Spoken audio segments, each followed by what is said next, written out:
नमस्कार विद्यार्थी मित्रांनो, आज आपण हिटलरच्या परराष्ट्र धोरणाविषयी चर्चा करणार आहोत।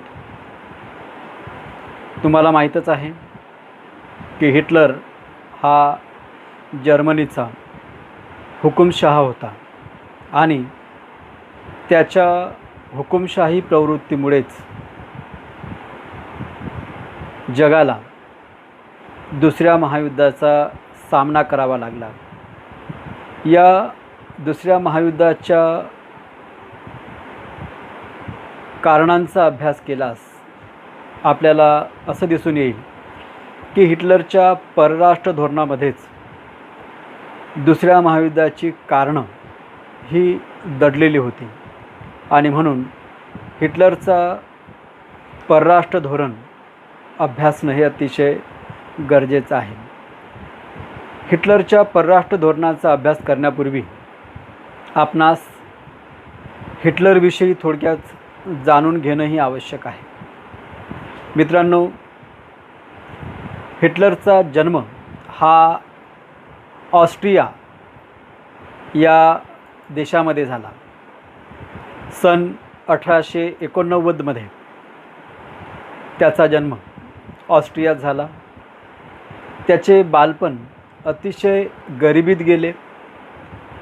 गरिबीमुळे त्याला पुरेसं शिक्षणसुद्धा घेता आलं नाही।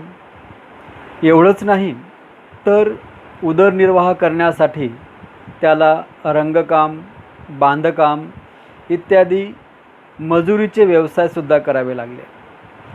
त्यानंतर त्याच्या जीवनामध्ये एक कलाटणी आली।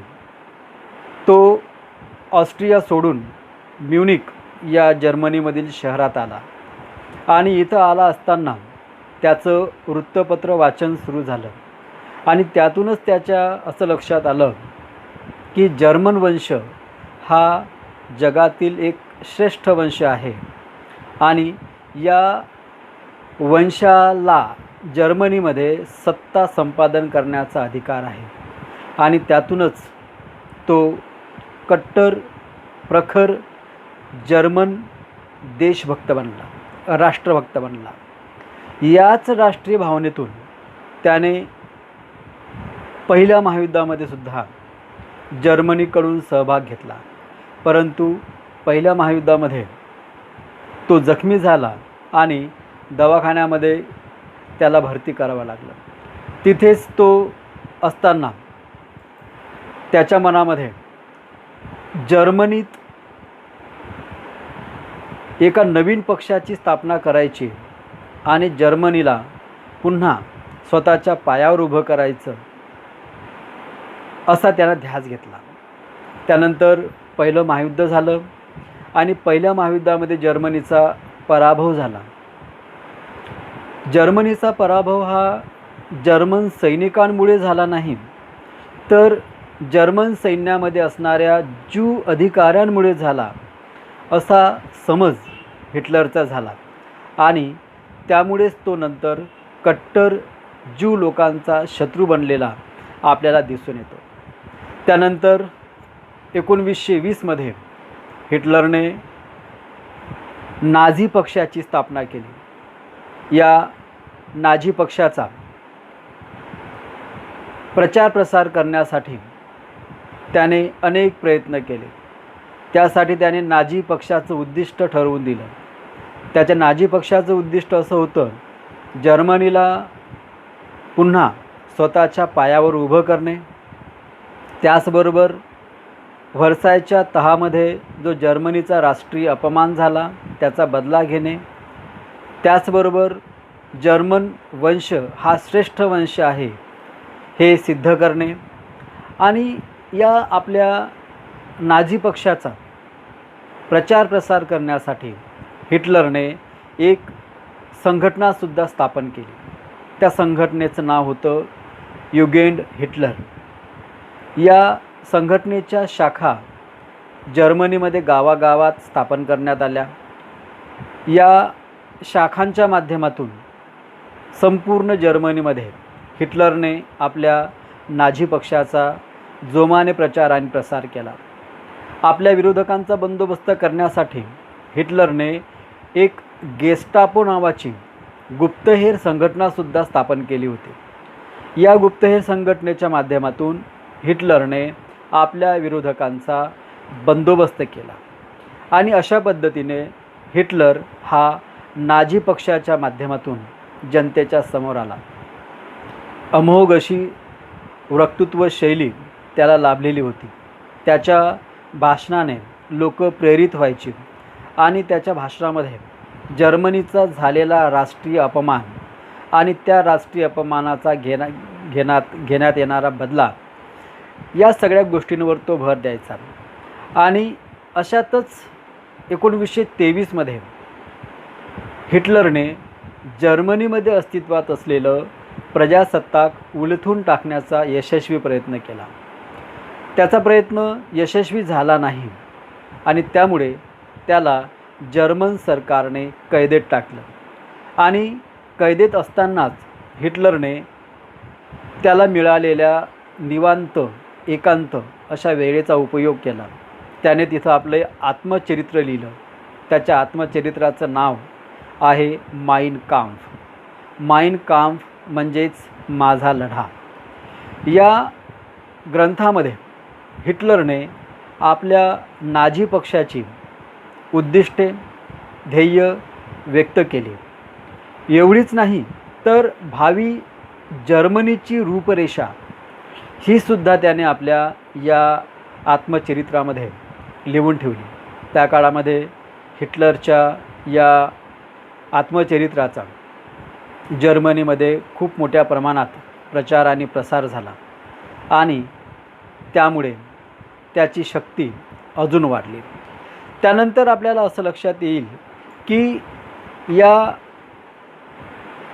आत्मचरित्रामध्ये त्याने ज्या जर्मन लोकांच्या भावना, राष्ट्रभावना जागृत केल्या, त्यामागे त्याने एक अतिशय महत्त्वाचं कारण, एक महत्त्वाची गोष्ट व्यक्त केली होती. ती म्हणजे व्हर्सायच्या तहाचा बदला घेणे. मित्रांनो, आपल्याला माहीतच आहे की पहिल्या महायुद्धानंतर दोस्त राष्ट्रांनी जर्मनीवर व्हर्सायचा तह अक्षरशः लादला. बंदुकीच्या टोकावर व्हर्सायच्या तहातील कलमांना जर्मनीची मान्यता मिळवण्यात आली आणि व्हर्सायचा तह हा जर्मनीचा राष्ट्रीय अपमान आहे आणि या राष्ट्रीय अपमानाचा बदला आपण घ्यायलाच पाहिजे. प्रत्येक जर्मन व्यक्तीने व्हर्सायच्या तहाचा निषेध करायला पाहिजे, अशी भावना हिटलरने जर्मन वंशाच्या लोकांच्या मनात निर्माण केली आणि या भावना प्रज्वलित केल्यानंतर हिटलर हा राजकारणामध्ये उतरला. 1930 जर्मनीत झालेल्या सार्वत्रिक निवडणुकीमध्ये त्याने भाग घेतला. या निवडणुकीत हिटलरला भरघोस असं यश मिळालं आणि त्याला मिळालेल्या यशाचा फायदा त्याने जर्मनीमधून साम्यवादाचं उच्चाटन करण्यासाठी केला. त्याचबरोबर नाझी पक्षांच्या विरोधकांचा बंदोबस्त करण्यासाठी केला आणि त्यानंतर झालेल्या निवडणुकीमध्ये पुन्हा त्याला यश मिळालं आणि 1933 हिटलर हा जर्मनीचा चान्सलर बनला. त्यानंतर त्याने 1934 हिडेनबर्ग याच्या मृत्यूनंतर जर्मनीचा अध्यक्ष आणि जर्मनीचा चान्सलर हे दोन्ही पद एकत्र केले आणि दोन्ही पद एकत्र केल्यानंतर हिटलर हा जर्मनीचा हुकुमशाह बनला आणि त्याची हुकुमशाही राजवट ही आपल्याला माहीतच आहे. त्याच्या हुकुमशाही राजवटीचा आपल्याला फारसा अभ्यास करायचा नाही आहे, परंतु आपल्याला या व्याख्यानामध्ये हिटलरच्या परराष्ट्र धोरणाचा अभ्यास करायचा आहे. त्याच्या परराष्ट्र धोरणाचा अभ्यास करत असताना आपल्याला त्याच्या परराष्ट्र धोरणाची सूत्रे नेमकी कुठली होती हे जाणून घेणं आवश्यक आहे. त्याच्या परराष्ट्र धोरणाची सूत्र होती, त्यामध्ये पहिलं होतं की जर्मनीच्या आंतरराष्ट्रीय राजकारणामध्ये मानाचं स्थान मिळवून देणे. जर्मनीमध्ये जर्मन वंशाच्या लोकांची सत्ता प्रस्थापित करणे आणि तिसरं आणि सगळ्यात महत्त्वाचं उद्दिष्ट सूत्र ते म्हणजे व्हर्सायच्या तहाचा बदला घेणे. आणि या 3 सूत्रांच्या आधारावरच हिटलरचं संपूर्ण परराष्ट्र धोरण हे आधारलेलं होतं. आणि या परराष्ट्र धोरण आखत असताना हिटलरने आपल्या जर्मनीमधल्या लोकांचा संपूर्ण विश्वास संपादन केलेला आपल्याला दिसून येतो. आपल्या परराष्ट्र धोरणाचा अवलंब करत असताना हिटलरने 1936मध्ये ऱ्हाइनलँड या जर्मनीमधल्या सगळ्यात महत्त्वाच्या प्रदेशाचं लष्करीकरण केलं. आपल्याला माहीतच आहे की व्हर्सायच्या तहामध्ये दोस्त राष्ट्रांनी जर्मनीवर अक्षरशः अतिशय अपमानास्पद असे निर्बंध लादले होते. त्यापैकी एक निर्बंध असा होता की ऱ्हाइनलँड या प्रदेशाचं निर्लष्करीकरण. आणि हिटलरने या ऱ्हाइनलँडचं पुन्हा लष्करी करून एक प्रकारे व्हर्सायच्या तहाला बदला घेतला असं आपल्याला म्हणता येईल. त्यानंतर हिटलरने आंतरराष्ट्रीय राजकारणामध्ये आपली शक्ती, आपली ताकद वाढवण्याचा प्रयत्न केला. आपल्या समविचारी असणाऱ्या हुकुमशहांची मदत आपल्याला कशी मिळवता येईल यासाठी त्याने प्रयत्न केले. त्यासाठी त्याने स्पेनमध्ये जनरल फ्रँको याला हुकुमशाही राजवट प्रस्थापित करण्यासाठी सहकार्य केलं. एवढंच नाही तर मुसोलिनीसोबतसुद्धा त्याने आपले मैत्रीचे संबंध प्रस्थापित केले. फ्रँकोसोबत मैत्रीचे संबंध प्रस्थापित केल्यानंतर, मुसोलिनीसोबत मैत्रीचे संबंध प्रस्थापित केल्यानंतर आशिया खंडातील एक अतिशय सामर्थ्यशाली जो देश आहे जपान, या जपानमध्ये जो हुकुमशहा तिथला सम्राट हिरोहितो याच्याशी सुद्धा हिटलरने मैत्रीचे संबंध प्रस्थापित केले. आणि अशा रीतीने 1937मध्ये रोम, बर्लिन, टोकियो अक्ष स्थापन करण्यात आला. आणि या अक्षाच्या माध्यमातून, या गटाच्या माध्यमातून हिटलरने जगामध्ये लोकशाही राष्ट्रांच्या विरुद्ध हुकुमशाही राष्ट्रांचा एक सामर्थ्यशाली गट, एक शक्तिशाली गट निर्माण केला. आणि या गटाच्या निर्मितीनंतर संपूर्ण जगाचं राजकारण बदललेलं आपल्याला दिसून येते. एवढंच नाही तर जगामध्ये शांततेचं वातावरण नष्ट होऊन संपूर्ण युद्धाचं वातावरण निर्माण झालेलं आपल्याला लक्षात येते. आपल्या हुकुमशाही राष्ट्रांचा गट प्रस्थापित केल्यानंतर हिटलरने आपल्या परराष्ट्र धोरणाला अवलंब केला. त्यामध्ये त्याने सगळ्यात आधी ऑस्ट्रियावर आक्रमण केलं. ऑस्ट्रिया हा जो देश आहे तो जर्मनीच्या बाजूला असलेला देश. ऑस्ट्रिया देशामध्ये जर्मन वंशाचे लोक खूप मोठ्या प्रमाणात राहत होती. वास्तविक पाहता हिटलरसुद्धा हा जन्माने ऑस्ट्रियनच होता, परंतु तो कट्टर जर्मन वंशाचा होता. आणि म्हणून ऑस्ट्रियाचं विलिनीकरण जर्मनीमध्ये झालं पाहिजे. ऑस्ट्रियामधल्या जर्मन लोकांनी जर्मनीमध्ये समाविष्ट व्हायला पाहिजे.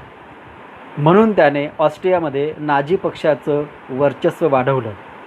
सुरुवातीला त्याला ऑस्ट्रियावर आक्रमण केलं असता अपयश मिळालं, त्याला यश मिळालं नाही. परंतु आता त्याच्या बाजूला मुसोलिनीसारखा हुकुमशहा असल्याने त्याने 1938मध्ये जेव्हा ऑस्ट्रियावर आक्रमण केलं, सरळ आक्रमण केलं आणि ऑस्ट्रियावर आक्रमण करून त्याने ऑस्ट्रियाचा पराभव केला आणि ऑस्ट्रिया जर्मनीमध्ये विलीन करण्यात आला. त्यानंतर त्याने 1939मध्ये झेकोस्लोव्हाकियावर आक्रमण केलं. झेकोस्लोव्हाकिया हा सुद्धा एक महत्त्वाचा देश होता. 1920मध्ये पहिल्या महायुद्धानंतर हा देश अस्तित्वात आला होता. या झेकोस्लोव्हाकियामध्ये जो सुडेटन नावाचा प्रांत आहे तो प्रांत जर्मनीला देण्यात यावा, कारण या सुडेटन प्रांतामध्ये जर्मन लोक मोठ्या संख्येनं राहतात आणि म्हणून त्या प्रांतावर जर्मनीचा अधिकार आहे असं हिटलरला वाटत होतं. आणि म्हणून त्याने इंग्लंडला हाताशी धरून इंग्लंडने हिटलरच्या अनुनयाचं धोरण स्वीकारलं होतं, कारण की हिटलरने सगळ्या जगाला ओरडून सांगितलं होतं की मी लोकशाही राष्ट्रांचा विरोधक नाही, तर मी साम्यवादाचा विरोधक आहे. मला जगातून साम्यवादाचा नायनाट करायचा आहे. आणि म्हणून इंग्लंडसारखे देश हे हिटलरचे अनुनय करणारे बनले होते. आणि मग हिटलरने जेव्हा झेकोस्लोव्हाकियाकडे सुडेटन प्रांताची मागणी केली, तेव्हा इंग्लंडच्या मध्यस्थीने म्युनिक करार करण्यात आला आणि या म्युनिक कराराच्या माध्यमातून सुडेटन प्रांत हा जर्मनीला देण्यात आला. परंतु फक्त सुडेटन प्रांतावरच हिटलरने समाधान मानलं नाही, तर नंतर 1939मध्ये हिटलरने सरळ झेकोस्लोव्हाकियावर आक्रमण करून तो प्रदेश जर्मनीमध्ये विलीन केला.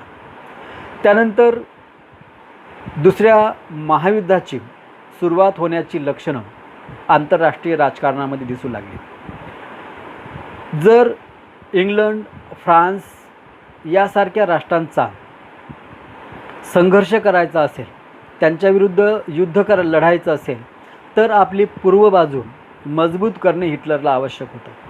आणि म्हणून त्यासाठी हिटलरने रशियासोबत अनाक्रमणाचा करार केला, जेणेकरून पूर्वेकडून रशिया जर्मनीवर आक्रमण करणार नाही आणि पश्चिमेकडून जेव्हा हिटलर फ्रान्स आणि इंग्लंडसोबत लढत असेल तेव्हा त्याची पूर्व बाजू ही सुरक्षित असेल. ह्या मुत्सद्देगिरीतून हिटलरने रशियाशी अनाक्रमणाचा करार केला. आणि त्यानंतर हिटलरचं सगळ्यात मोठं पाऊल ते म्हणजे पोलंडवर आक्रमण. आपली पूर्व बाजू मजबूत झाल्यानंतर हिटलरने आपल्याला असं दिसून येते की पोलंडवर आक्रमण केलं 1 सप्टेंबर 1939 या दिवशी.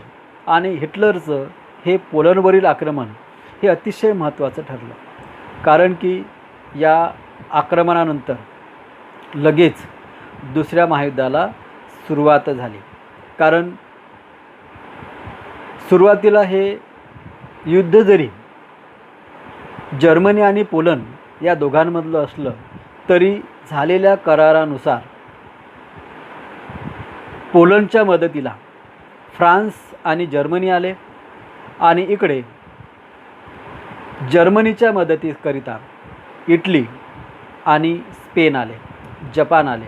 आणि अशा पद्धतीने हे युद्ध 2 राष्ट्रामधलं युद्ध ठरलं नाही, तर 2 गटामध्ये दुसऱ्या महायुद्धाची सुरुवात झाली. मित्रांनो, अशा पद्धतीने आपल्याला हिटलरचं परराष्ट्र धोरण व्यक्त करता येईल. आपल्याला माहीतच आहे की हिटलरच्या परराष्ट्र धोरणामुळेच संपूर्ण जग दुसऱ्या महायुद्धाच्या खाईत ढकलल्या गेलं. दुसऱ्या महायुद्धामध्ये सुरुवातीच्या काळात हिटलरने बाजी मारली, सर्वत्र त्याचे विजय होत होते.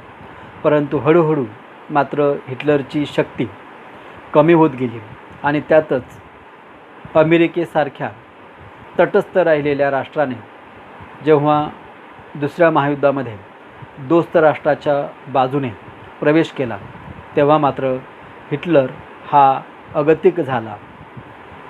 हे युद्ध एवढं वर्ष चालेल असं त्याला वाटलं नव्हतं. हळूहळू त्याच्याकडची शक्ती संपत गेली, त्याचं सामर्थ्य संपुष्टात आलं आणि शेवटी या दुसऱ्या महायुद्धामध्ये जर्मनीचा पराभव झाला.